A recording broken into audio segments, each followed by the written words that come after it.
The Carolina Panthers moved up to the first overall pick for what? A quarterback. And we'll discuss it next on the Locked On NFL Draft Podcast. You are Locked On NFL Draft, your daily podcast covering the NFL Draft. Part of the Locked On Podcast Network, your team every day.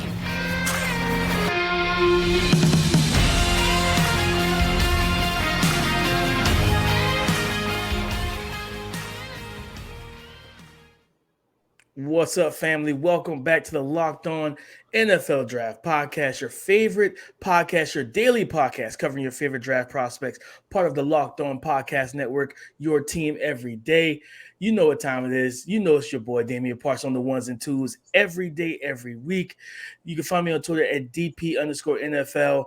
I am a national scout for the Draft Network and your favorite and local running back guru. And we can't have championship talk without my guy from LSU, Keith Sanchez. Talk to him, baby. Locked On family, this is Keith Sanchez, senior draft analyst with the Draft Network, man. And like my guy DPQ's up, 2019 national champ, yes, with those LSU Tigers, man. And you know why we're here? We're here to bring you championship level content when it comes to draft philosophy, perspective, players, prospect, and everything that's going down at DP.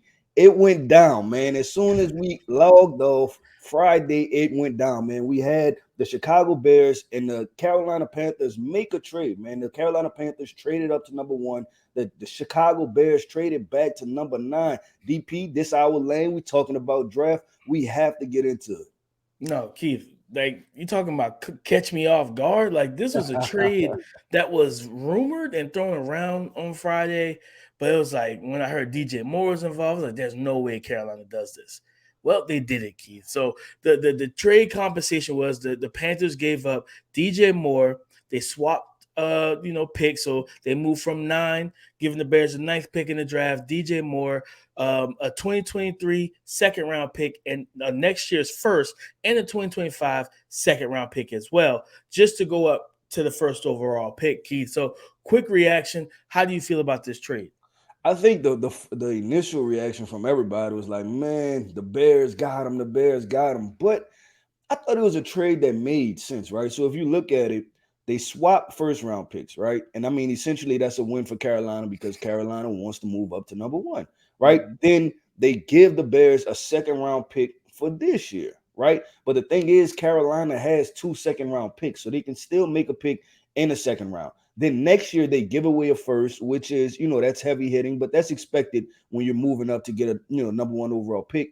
And then their next pick is a second round pick. So they still keep their first round in 2025s. And then they give up DJ Moore, right? But the Chicago Bears need DJ Moore. So I thought that was a solid situation. And I'm of the thought process that you can find wide receivers in the second and third round also, right? Like there are usually a lot of wide receivers, and wide receivers emerge, in the second and third round. So, hey, you give up DJ Moore. He's kind of off the books. Hopefully he released some salary cap stuff. I'm not totally in depth with the Carolina's salary cap, but I think that's a move that could benefit them is, just getting younger, and they're selecting a quarterback, DP. So, I think they'll be able to move this thing forward. Yeah, I loved it for the Bears. I'm a little bit closer to the Bears, got them more because getting DJ Moore, a wide receiver 1, was big, especially for Justin Fields. Outside receiver was really big. And then, like I said, you get next year's first. You have an extra second round pick in this class right here, and you have the 9th overall. And of course, the 2025 second will be good too. Carolina, for me, I think it's all about, okay, it's first year with this new coaching staff. Do they feel like, hey, the Saints got Derek Carr? Are we really going to try and compete this year? I don't think that's the sign. I don't think they're trying to compete. They just want to get their franchise quarterback in because there's no way you're competing with, and I like TMJ, Terrace Marshall Jr., but when you take away DJ Moore from this passing offense, Keith, he was the only guy that crack over 500 yards receiving last year. Terrace Marshall Jr., Shi Smith, Laviska Shenault, Ian Thomas, Tommy Tremble. Man, you're not competing with that. So it lets me know that, hey, we're trying to just go ahead and rebuild this offense, which I think is a weird choice just because I feel like they had a team and a roster that's underrated that could, if you secure the quarterback and have the weapons, right, you can go ahead and not only compete for the NFC South, but be a really tough competitor in the playoffs because this is a tough physical football team. So I think they're just kind of, I don't want to say punting 2023, but essentially they Pat McAfee in this thing. Unless they go trade for D Hop, they're Pat McAfee. And that's weird because you don't want to take that $28.5 million cap hit compared to whatever you were paying DJ Moore. Doesn't really make sense. But I think for both teams, you got what you want. When rumor is now the Panthers want to trade back. Don't really understand it. But nonetheless, shout out to both teams for getting the job done, Keith. But they're at 1. And we know what they're moving up to 1 for. It's not a defensive lineman. It's not a corner. It's not a tackle. It's a quarterback, Keith. Now, what quarterback in your mind do you feel that conviction that they're going up for? And to be honest, I'm not convinced on anything. Like the Carolina Panthers are a complete wild card, man, because you think about these dual threat quarterbacks and Anthony Richardson and Will Levis, and that could possibly, be the move. But then you're like, okay, if you're moving up to number 1, right, wouldn't you want a more sure thing? But then with them trading DJ Moore, I'm like, okay, or they're making plans to become a running team to where they want a running quarterback. So I'm going to be honest, DP, I think their options is CJ Stroud, because I think, he probably checks all of the boxes more than any other quarterback in this draft. And then next up, man, I see Will Levis. I don't know why, but that's always been linked. They've always been connected. And to be completely honest, I could be totally wrong on that, right? Because this is 4 wild card quarterbacks, but I think it's CJ Stroud or Will Levis for the Carolina Panthers. Man, I really, for me, Keith, I think back to when Josh McCown, before he took the job, he did a film breakdown series on quarterbacks with Underdog Fantasy, which was phenomenal, by the way. And he broke down C.J. Stroud, he broke down Will Levis, and I believe he broke down Bryce Young. And I know for a fact, I watched the Will Levis one, I watched the C.J. Stroud one, and to me, like it sounded like a guy that was head over heels for CJ Stroud. And I feel like him being on that coaching staff, I think all signs kind of point to Stroud at 1. You move up for not just a sure thing, but the best pure passer in this class, right? A guy that, and one thing Frank Reich loves is good decision making from the pocket. With the ball in your hands, can you make the right decisions, getting the ball to your players? And I feel like CJ Stroud may be the best quarterback at that accuracy, ball placement. He can attack all 3 levels. And I think Stroud is probably going to be the guy for them. But like I said, you brought up Will Levis. If David Tepper pulls a Jerry Jones, right, where you're on the yacht, you're not even in the building, and you make the call and you say, hey, I want Will Levis at 1. I don't care about nothing else. I want Will Levis at 1. Keith, that's where that connection came from. It came from the owner, David Tepper, in the summer saying, hey, this is the guy I wanted. I want for my offense. Now you have a new coaching staff who kind of favors what CJ Stroud is. So it's going to be interesting, dog, because they could catch us all off guard, go A-Rich for all we know. Yeah, no, they definitely could. They can go anywhere with this. And to our listeners, that's the point, right? We're doing this scouting, we're doing this evaluation, but when the owner steps in, right, and pulls his own his own card and say, hey, we want to do this, then it's kind of like all bets are off. And so that's why you want to pay attention to relationships, right? When we're talking about, being predictive in our mock drafts, and, you're talking about culture fits, right? Because like, who does the owner usually lean himself towards, right? Like just, over the history of, that franchise's existence, like what type of players do they usually bring in, or what type of players do they want? What type of players have they gotten written of in the past? So I think that's very important to kind of pay attention to. And we know that David Tepper is a wild card type of guy, right? From what everybody said about David Tepper is almost to expect the unexpected. And that's what's making this even a little bit more crazy when it comes to predicting what quarterback is going to go to the Carolina Panthers. But DP, guess what, man? There's another team on the other side of this trade. That's the Chicago Bears. They've been sitting at 1 for a couple months now, and we've always mocked Will Anderson, Jalen Carter, because they had their pick, right? But now sitting at number 9, they don't have their pick. So coming up, we're going to talk about what offensive player the Chicago Bears should draft if they're sitting there at 9, or what defensive player they should be drafting sitting there at number 9. Today's episode is brought to you by Ultimate Football GM. You've heard me talk about this mobile game app before, and if you ever thought you'd make a good GM, you got to give this game a try. It's not as easy as you might think to create a dynasty. With Ultimate Football GM, you're responsible for controlling your destiny, controlling the destiny of your team and your franchise by hiring the right coaches and coordinators, managing all the finances, including negotiating player salaries and terms, navigating your franchise through free agency, the draft, inquiries and injuries, player personnel issues, and all the ups and downs of a season. All this in a challenging and realistic game. Ultimate Football GM is a completely free and playable, offline, play on the go, as you want and when you want to game. Locked On NFL Draft listeners get a 100% free boost to their franchise when using the promo code Locked On in all caps in the game store. That's Locked On in all caps. So make sure to check it out today. To download the game, just visit ultimate-gm.com or look it up in the app stores. That's ultimate-gm.com. Ultimate Football GM, your dynasty starts today. Keith, with the number 9 overall pick, the Chicago Bears are on the clock. And man, this is a team that can go in different ways, Keith, and we can split it offense, defense. We can both stick to the offensive side. But I'm going to go offense here in terms of what players that they could pick at 9. And Keith, I know that some Bears fans, it might be a little telltale if you watch the social media and seen the graphic. Keith, I'm going all in on building around Justin Fields, dog. Let me get JSN at 9. Let me get the Ohio State Buckeye at 9, Keith, because for me, man, I just view it from an aspect of you bring in DJ Moore, you have Chase Claypool, you have Darnell Mooney.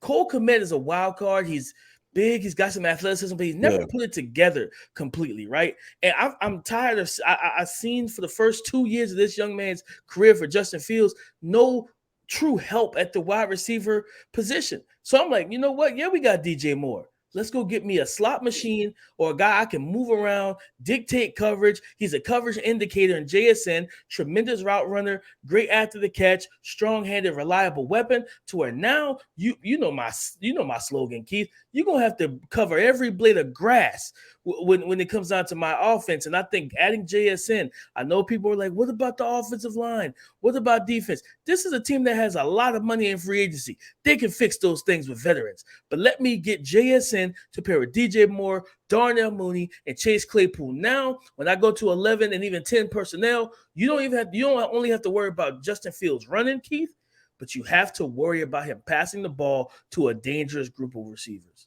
No, I really like that pick, honestly, because of what Jackson Smith and Jigba offers. I'm gonna stay with a wide receiver too. So I have two. I have a wide receiver and I have an offensive lineman. But the wide receiver, I'm gonna go with Quentin Johnston. And here's why. Everybody's afraid of talking about, oh man, Quentin Johnston, he's 6'2, 200 plus pounds. But you know what's gonna come up? Man, those TCU wide receivers, man, those Big 12 wide receivers. I've been hurt before by them, right? Like everybody's saying that right now, so they're hesitant to go all in.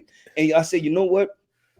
Even more now than before, it's a good fit. And the reason is this: DJ Moore is there, right? So you're not relying on Quentin Johnston to be your number one. Am I drafting him to evolve into a number one?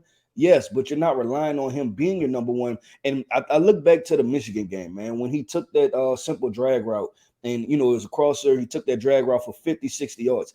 That's the easy plays that Justin Fields needs as a quarterback, right? Well, I could simply throw the ball 5 yards, and I have a great athlete on the outside that can convert that into 60 yards. That's the plays that we haven't seen the Chicago Bears wide receiver core be able to help Justin Fields out, in the past. So I think Quentin Johnston, I like him just because we know that he can be a vertical threat. He can work underneath. And if you're talking about if he reaches his ceiling of everything that he's supposed to be, man, Quentin Johnston, DJ Moore paired together with Darnell Mooney, that's a real receiving core. Something that was a real position of weakness. It's not probably one of the best receiving cores in the NFL. I'm not going to say it's like a top 3, but it's definitely a top 10 if Quentin Johnston can be who he's supposed to be, because you have two proven wide receivers and Darnell Mooney and DJ Moore. Now, DP, I'm an offensive line guy, right? I'm always like, man, protect my quarterback, man. Please protect my quarterback. So if they have to go offensive line, or if they want to go offensive line, the offensive lineman they need to be targeting is Georgia tackle Broderick Jones. This is the tone setter that you want on this offensive line, man. This guy is nasty. He's physical. I think he ran under a 5 flat at the combine. So he showcased that he's a damn good athlete, right? Like this is a plus level athlete. And for whatever reason, I'm not sure why his name is kind of flying under the radar. And I know, we compared him, and I really like the comparison of him to Ikem Ekwonu from last year. Now, there was a lot of hype around Ikem. I don't know why Broderick Jones is not receiving the same amount of love. I know his storylines and, possibly Hater Georgia had so many different, other options as far as on the offense to kind of, roll with that storyline. But Broderick Jones is an extremely talented player. I think this guy can play left tackle or play left guard. And, we look at the Chicago Bears offensive line, and they're struggling. We're talking about, Braxton Jones, which was a mid to late round pick that started as a rookie, talking about Cody Whitehair. Then on the right side, you have Tevin Jenkins, who was still trying to figure out a home. And then you have Larry Barone. So they can definitely use a high-level offensive lineman to help this thing up. Keith, I like that you went O-line, and I'll go O-line as well. More so like if they wanted to check it out in the second round. Because I'm going to tell you, Keith, like watching this team, I want to give the two young tackles another season because they started to show some promise this season as rookies. You know what I mean? Yeah, sure. In Borum and Braxton Jones. I do like Cody Whitehair, but the problem for me, Keith, Tevin Jenkins is at guard. I ain't even moving him. I'm letting him stay right where he at. He playing right guard, and he's not seeing tackle another day in his life for this franchise. It's the center spot. Sam Mustipher. That was an issue for me. And I know a center that's used to cold weather cities down in Wisconsin, Joe Tippmann, a big physical body mover, like you talked about Broderick Jones. He has a nasty play style as well, and he can that 6'6", 320. I'm telling you, Keith, I'm pounding the table for this dude. I know everybody loves John Michael Schmitz, and I love him too, Keith. But my guy down in Wisconsin is a baller, dog. And I love that physicality he's going to bring. So I feel like putting him at center with this group, he can quarterback the offensive line. Really intelligent dude, communicates well, sees blitzers and stunts, picks up and passes things off well. And that's what you need to solidify this offensive line and give those tackles another year. If you can still bring in some veteran competition like they did with Riley Reif last year, which was beneficial. Is at least if that veteran doesn't win, they at least can be a voice in the room to help those young guys develop right mentally. So I think especially if you get JS in at 9, Joe Tippmann in the second, baby, we cooking, man. Yeah, no, I really like that because, like you said, you talked about the second round, which they can, still address the offensive line, and then just that center position. And I'm thinking Justin Fields, you want him to develop as a passer, right? But you also kind of similar to what Jalen Hurts, you want him to do what he does best in the sense of the fact of use his legs from time to time. And if he's going to use his legs, he needs those mobile offensive linemen that can climb the second level, that's physical, where you can get well versed in your offensive line blocking game, right? The things you can draw up. Like how many times have we seen Jason Kelce snap the ball and then pull out as a lead blocker, right? You have to be a special, talented athlete at the center position to be able to do that. And if they draft a center like you're talking about, man, Joe Tippmann from Wisconsin, I would really like that, DP. I think that's a really good selection. They get their second round pick back that they spent on Chase Claypool. So, kind of, I guess they could brush their hands and say all is equal at this point, man. But DP, we talked about the offensive side of the ball, but we know Chicago Bears, man, the monsters of the Midway, man. They're known for their defense, right? Even last year when we thought they were going to go offense, they win defense. So we want to talk about what defensive prospects could possibly be sitting there at pick number 9 for the Chicago Bears to select to continue to build out this defense.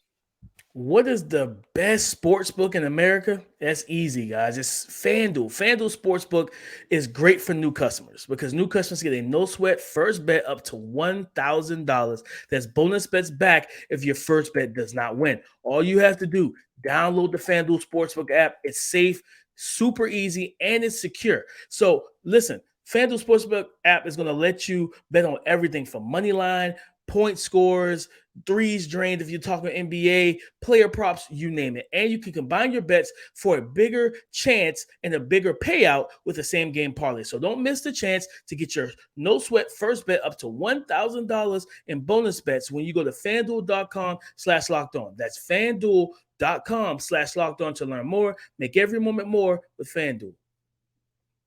Keith, I'm gonna kick it to you, man. Tell us what at 9, right? You moving down the 9 is risky because we know it's going to put you out of the Will Anderson opportunity. And even though the situation that we wish didn't happen with Jalen Carter being involved, racing when those two Georgia members of the Georgia team and and the staff back in January passed away, in that accident, came out last week, in Indy. I don't know if he's going to fall to 9. You know what I mean? He may fall a couple more spots down, but I don't know if he's going to be there at 9. What defensive player do you think realistically could be available for the Chicago Bears?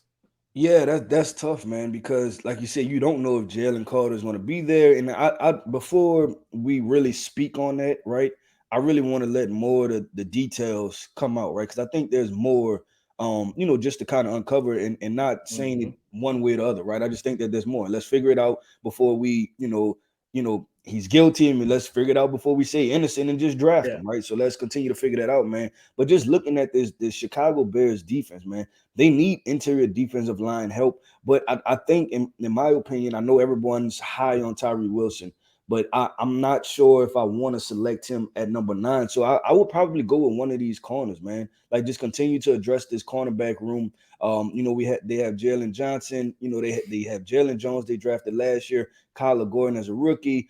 Safety, they have Jaquan Brisker. So, man, I'm gonna be honest. I think if Christian Gonzalez is there, I think they should go ahead and go with Christian Gonzalez, go with a true man corner. One of the top 2-3 corners in this entire draft. You still probably get you he's not one of our blue chip prospects, right? But he's closer to that, to one of the few blue chip prospects in this draft. So if he's there at number 9, he's available there. I think they should definitely go with him.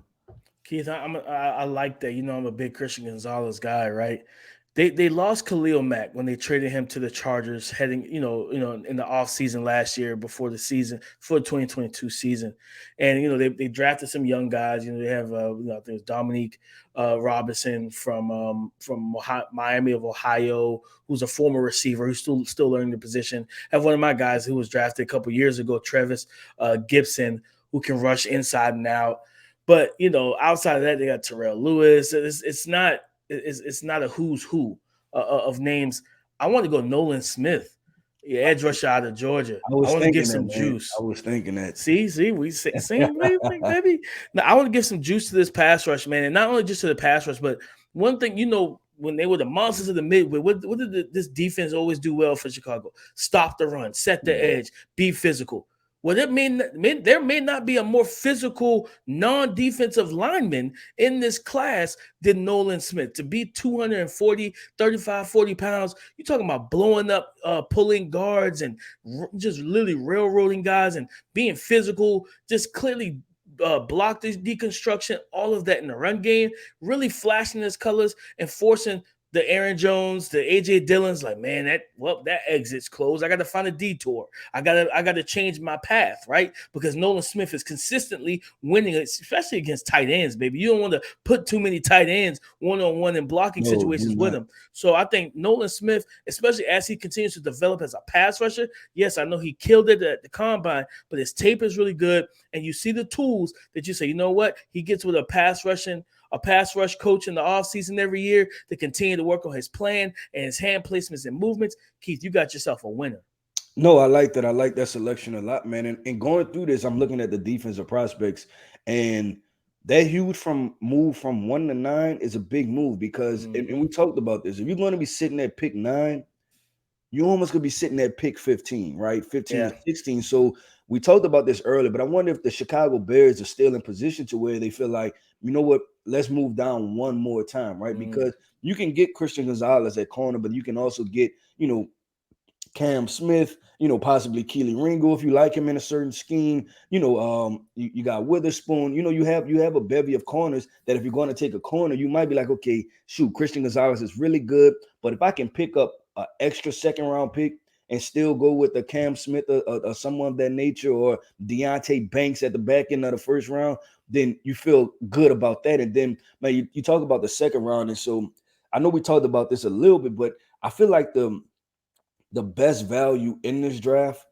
is the end of the first round and into the second round. Like if it was me, I would trade out of those mid-round ranges, right? Because I kind of think the value is all the same between like 7 and 20, right? Yeah. So I would trade back some and then try to acquire, if I can acquire 2-3 picks just through like pick 25 through 50, right? If I could somehow get like 3 picks in that, and I mean, they picked up the second round, so they move back one more time. They'll have another second round pick, and then they'll still have a first rounder, that they traded back with. So if they can get 3 picks in there to really kind of help build out this defense, I think they could sit really well because we know Nolan Smith. I feel like after the combine, he's probable to go top 10, right? But there's still a chance where he goes 25, where, people are like, hey, injury, he didn't, there wasn't a lot of sack production. Yeah. And you feel like that, like, Tyree Wilson, right? He's great against the run, but how much sack production he's going to get. Lucas Van Ness, high ceiling, but production was solid. You feel like that about a good bit of guys. So if you have kind of a group of maybe 6 defensive players that you feel like, okay, this is a starter, I'm not sure if this is a blue chip prospect, then you might as well move down one more time and just acquire another pick, whether that's another second or third round pick. Keith, I would close it out with if they were to pick, with one of those 2 second round picks, man. Like I said, I'm going deep. I'm going offense. If you go offense early, or whatnot, and you figure out what you want to do in free agency, use your money, right? But if you were to go Nolan Smith in the first, right, at that spot, if I'm Chicago, if they go defense, a guy that I've heard that could drop to the second potentially is Clemson D tackle Brian Brzee.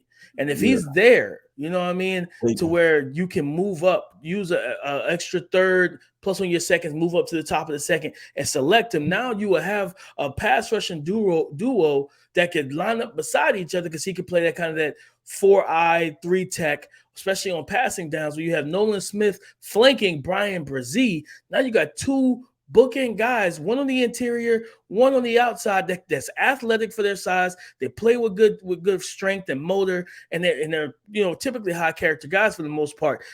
So you know that you're going to be able to get vertical upfield and not just attack the quarterbacks and pressure them, but pressure them where it hurts the most, Keith. Pressure them up the middle in their face. And for these mobile quarterbacks who want to spin out, it's like watching ballerinas a lot of time. The moment they see interior pressure, they spin out of that bad boy and try to hit the outside. Well, when you got Nolan Smith out there, there's no chance you're getting outside, right? So now you don't have anywhere to go, and you can cage you in and really make you play from the pocket, Keith. So that's what I would do in that case. And, man, listen, Chicago, they're in a good spot, Keith. They got a lot of money. They got a lot of money, Keith. And now they got draft picks that they can really help rebuild this team in the image of Ryan Poles and this front office and this defense and this staff, right? This new coaching staff that they have. Luke Getsy and all those guys, man. So I'm excited to see what happens. Just a month and a half away or so, Keith. We're almost there. But, guys, we always love to tell y'all we thank y'all family so much for joining us every week, every day. Find us on YouTube. Like, subscribe, hit the bell notification so you're notified, and you can come enjoy all of the content that we're going to have for you every day, as well as on your favorite podcasting audio apps. Locate us there. Like, subscribe, download, share, leave a 5-star review, and let us know how you feel about us. As always, thank you for making Locked On NFL Draft your first listen today. Guys, stick with us. Come back tomorrow for Keith Sanchez. You can find him on Twitter at @TheTalentCode. I'm Damian Parks. You can find me at DP_NFL. Come and join the conversation again tomorrow on the Locked On Podcast Network. Your team every day.